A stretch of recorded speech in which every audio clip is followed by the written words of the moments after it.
that Republicans have actually improved their numbers during the shutdown, while Democrats are in the weakest point that they have been in decades.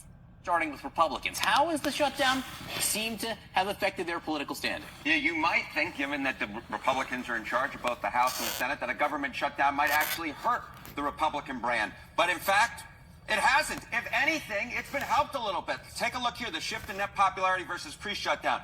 When we're looking at the Republican Party overall, that brand actually up 2 points. That's within the margin of error, but clearly it hasn't dropped. Come over to this side of the screen. Look at the net approval ratings for Republicans in Congress. It's actually up 5 points since pre-shutdown. So what we're seeing here is the Republican brand in Congress has actually improved somewhat compared to where we were pre-shutdown, despite the fact that Republicans control. And that's the math that John Thune and Mike Johnson are looking at is, well, hey, why should we give, an electorally speaking, when our brand has actually improved a little bit?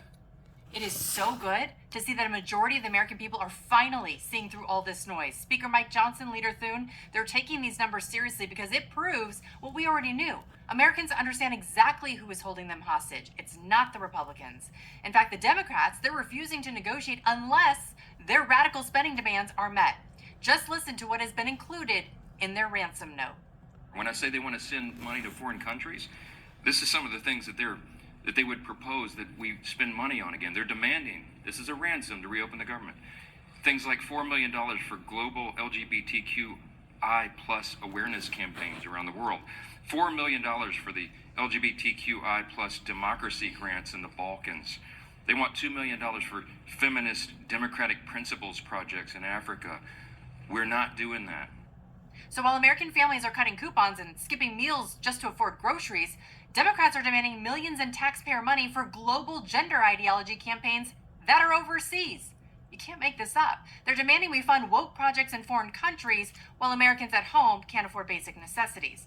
Now here's the real shocker. It's not just Republicans saying enough is enough. Independents, the voters who decide elections, are abandoning the Democrats in droves. The middle of the country, the heart of America, is waking up and walking away from the insanity. Change in the Republican Congress's net approval rating versus pre-shutdown. It's rallying the base for sure. Look at this, the net approval rating up 12 points versus pre-shutdown. But it's not just with the base. It's also with the middle of the electorate. Look at this, among independents, it's up 8 points as well. So we've got a situation here where Republicans with the shutdown are actually rallying their base, but it's also something that's not hurting them with the folks in the middle. If anything, it's helping them with folks in the middle.